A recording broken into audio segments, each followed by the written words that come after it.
শেষ, সকাল তুরাগের পার। তুরাগের পানি শুকায় গেছে। লাস্টবার যখন আসছিলাম তখন পানি ছিল প্রচুর, বর্ষার পানি। তো এখন মনে হয় না যে এই জায়গার মাছ সুইটেবল হবে। আর কি দেখেন কি পরিমাণ শাকার মাছ দেখা যাচ্ছে ওই যে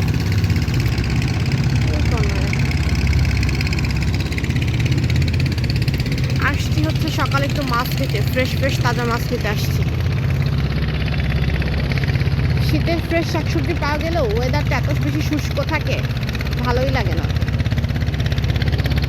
মানে একেবারে পানি শূন্যতাময় মানে একটা ওয়েদার। মাশাআল্লাহ, একটা বড়ই গাছ। লাস্টে এই বড়ই গাছের ভিডিও আমার কাছে আছে, তখনও বড়ই ছিল না, এখন ছোট ছোট বড়ই দেখা যাচ্ছে। এই যে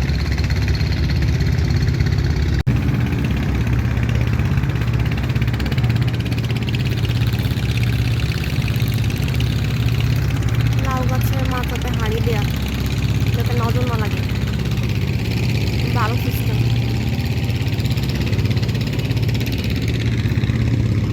এখানে আসলে মনে হয় যে গ্রামের কাছাকাছি আছে।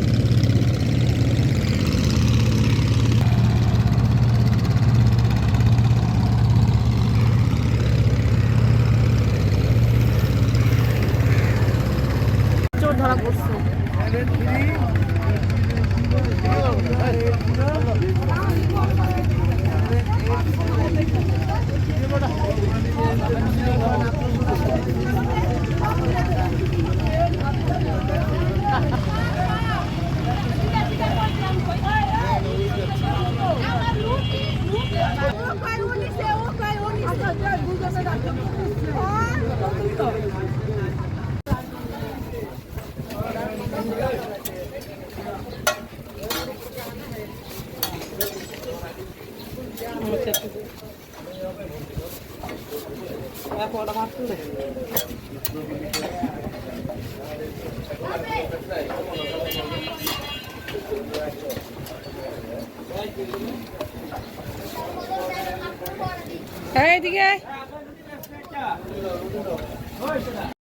শুক্রবারের সকালে নাস্তায় ছিল হচ্ছে চনার ডাল, যেটা হচ্ছে বৃহস্পতিবার রাত্রেই নিয়ে আসছিল। আর হচ্ছে পরোটা নিয়ে আসছিলাম, তার সাথে ডালও ছিল। তো শুক্রবারে এই ধরনের নাস্তা খেতে ভালোই লাগে, তবে যদিও এত বেশি হেলদি না, তবে খেতে কিন্তু অনেক বেশি মজার। এরকম চনার ডাল দিয়ে গরুর মাংস, পরোটার কম্বিনেশনটা অনেক সুন্দর। আর সবচেয়ে বড় বিষয় হচ্ছে পরিবারের সবার সাথে খেতে কিন্তু অন্যরকম একটা স্বাদ লাগে। আর অল্প জিনিসই মনে হয় যে অনেক বরকতময়, আর টেস্টটাও বেড়ে যায়, এরকম আমার কাছে মনে হয়। তো সবাই মিলে একসাথে হচ্ছে নাস্তা করে নিচ্ছি হচ্ছে কড়া পরোটা, তার সাথে হচ্ছে ডাল এখানে নিয়ে আসা হয়েছে, আর সেগুলোই খাচ্ছি হচ্ছে সকালে নাস্তায়। লাস্ট একটা সপ্তাহ মানে এত বেশি দৌড়াদৌড়ির মধ্যে, এত বেশি রাশের মধ্যে গিয়েছে যে বাসায় ঠিকঠাক মতো রান্না খাওয়াই করতে পারিনি। তো আজকে যেহেতু ফ্রাইডে, ভাবলাম যে সবাই বাসায় থাকবে, একটু আরামসে সকালে নাস্তাটা করা যাক, আর দুপুরের হালকা পাতলা কিছু রান্না করব দেখি। আর বাইরে থেকে আর অনেক কিছু নিয়ে আসছিল আপনাদের ভাইয়া, সেগুলো হচ্ছে ডিম। এটা হচ্ছে হাঁসের ডিম, শীতকালে তো হাঁসের ডিম ভুনা খেতে অনেক বেশি মজা লাগে। আর দেখি এই রেসিপিটা দিয়ে ট্রাই করব, হাঁসের ডিম মানে কীভাবে রান্না করি। আর হচ্ছে নর্মাল ডিমও নিয়ে আসছে। তো আর হচ্ছে নিয়ে আসছে টক দই, নর্মাল দই। তো ডাক্তার হচ্ছে সাজেস্ট করেছে আমাকে টক দই খাইতে, হচ্ছে প্রোবায়োটিক আর হচ্ছে সাইট্রিক জাতীয় ফুড, এগুলো খেতে সাজেস্ট করেছে। লাস্ট কিছুদিন হচ্ছে বাইরে থেকে খাওয়া হয়েছে, কারণ শরীরটা ভালো ছিল না, রান্নাবান্না করতে পারিনি, আর ভিডিও তো করতেই পারিনি। তো বাইরে থেকে মোটামুটি খাবার সাপোর্ট নেওয়া লাগছে। তো কালকে রাতে যেহেতু একটু রিচ ফুড খেয়েছি, ভাবলাম যে আজকে শুক্রবার হওয়া সত্ত্বেও রিচ ফুডটা খেলাম না, ভাবলাম যে হালকা পাতলা কিছু রান্না করি। লাস্ট কিছুদিন হচ্ছে শরীরটা খুবই খারাপ ছিল, খুবই খারাপ বলতে খুবই খারাপ, যার পর নাই। তো এখানে হচ্ছে অল্প একটু টমেটো আলু দিয়ে শিম দিয়ে ভাজা করতেছি, আর হচ্ছে একটা মাছের তরকারিও রান্না করবো। তো এটা আগে করে নিই ঝটপট। আজকে একটা ঘটনা বলি।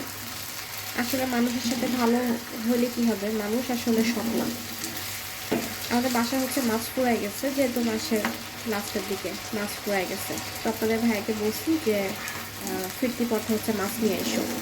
দেখেছেন যে সকালবেলা মাছ কিনতে যে পাইনি, তো সে নিয়ে আসছে ঠিকই, তো যে রিক্সায় ছিল সেই নামাইতে ভুলে গেছে।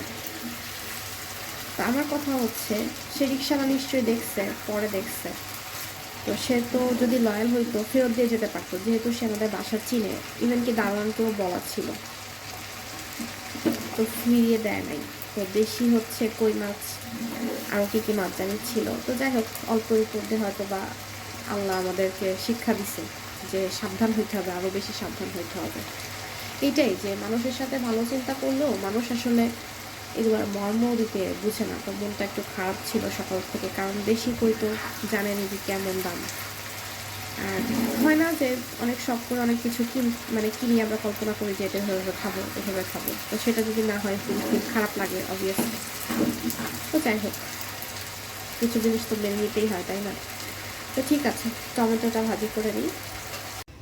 এই যে এখানে হচ্ছে মাছের তরকারি রান্না হচ্ছে, ফুলকপি দিয়ে, আলু দিয়ে, সিম দিয়ে হচ্ছে রুই মাছ দিয়ে রান্না করতেছি, আর ভাজিটাও হয়ে গেছে এপাশে, এটা রান্না করে নেব। হয়তো সময় লাগবে না, মাছটা ভাজা হয়ে গেছে।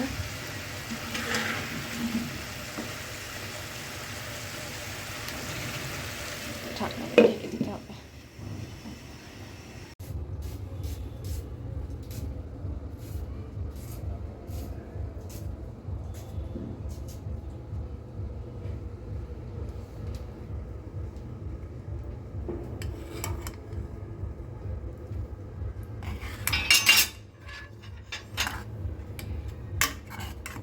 মা চুলাটা একটু জ্বালাই দাও তো।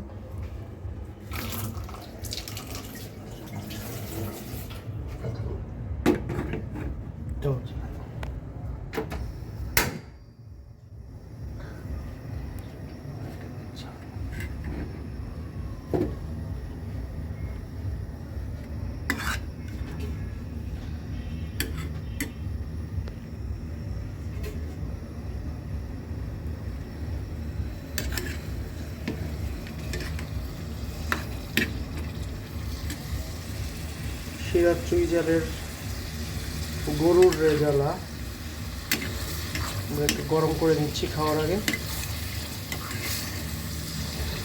এখানে 2টা রেজালা আছে, সিঙ্গেল 2টা।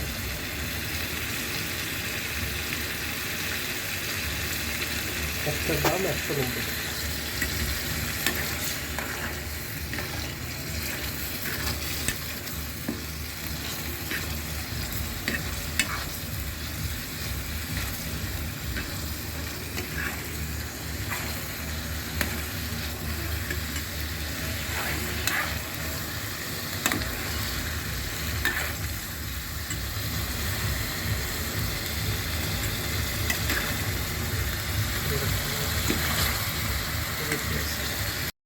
সত্য কথা বলতে কি জানেন, আপনার কাছে হাজার হাজার কোটি কোটি টাকা পয়সা, ধন দৌলত যা কিছু থাকুক না কেন, সবচেয়ে সুখের মূল কি?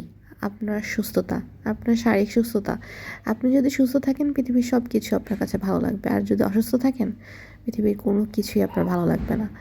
তো এটা হচ্ছে লেফট ওভার কিছু রেজালা ছিল, সেটা দিয়ে ছেলেকে খাইয়ে দিব। আর আমরা তো নর্মাল যে খাবার সেগুলোই খেতে হবে, বেশি বেশি সবজি, পানি। আর এখন তো ডিহাইড্রেট হয়ে যাচ্ছি, বেশি বেশি পানি খেতে হচ্ছে আর কি। যাই হোক, আমার জন্য দোয়া করবেন যাতে একটু সুস্থ থাকি, বেঁচে থাকি, আপনাদের মাঝে থাকতে পারি, আমার সন্তানটার সাথে থাকতে পারি, এতটুকুন দোয়া চাইবো সবার কাছে। আর সবসময় মাপ চাইতে পছন্দ করি, যে কাউকে যদি কখনো কষ্ট দিয়ে থাকি প্লিজ মাফ করে দিবেন। আমার ভিডিওটা যারা দেখছেন, এই পর্যন্ত যারা দেখেছেন, সবাইকে অনেক ধন্যবাদ। দেখাবে নেক্সট ভিডিওতে। আল্লাহ হাফেজ।